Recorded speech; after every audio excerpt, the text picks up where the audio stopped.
میرے پاس خودکشی کے علاوہ کوئی راستہ ہی نہیں بچا. تمہیں اور تمہارے بچوں کو اللہ تعالیٰ خوش رکھے. مجھ سے میرے یار نے پوچھ لیا تھا کہ کیا تم نے شادی کر لی ہے، تو میں نے اس سے بھی کہا کہ ہاں میں نے شادی کر لی ہے.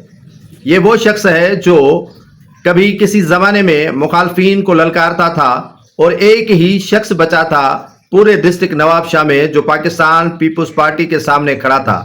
لیکن کہتے ہیں کہ 1 سال کے مچھر نے ہجڑا بنا دیا. وہ شخص اب ایک خاتون کے سامنے ہجڑا بن گیا.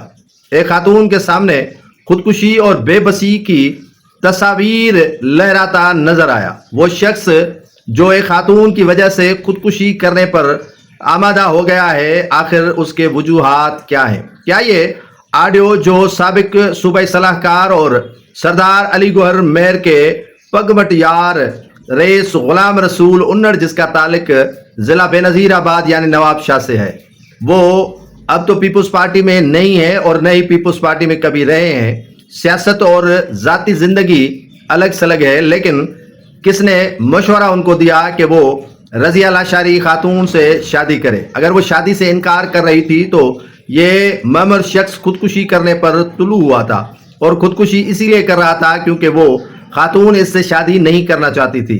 اور انکار پر اس شخص نے باولا بن کا مظاہرہ کیا اور اس کو کئی ایسی آڈیوز بھیجی جس میں وہ بے بسی کی ایک تصویر بنا ہوا ہے. یہ پہاڑ نما شخص اب ریزہ ریزہ بن چکا ہے.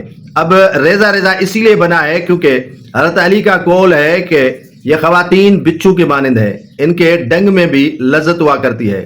تو یہ ایسے سمجھ لیں کہ بچھو سے ڈسا اور ابھی بھی اس سے ہوش نہیں آیا.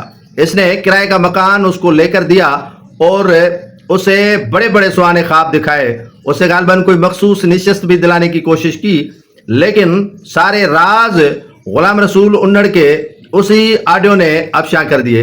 جو آڈیو غلام رسول انڑ نے لیک تو نہیں کی، البتہ رضیہ لاشاری نے انہی کے راز افشاں کر دیے ہیں میڈیا کے سامنے. یہ سوشل میڈیا پر غلام رسول انڑ کی آڈیو بڑی وائرل ہو رہی ہے جس میں وہ بے بس نظر آ رہے ہیں.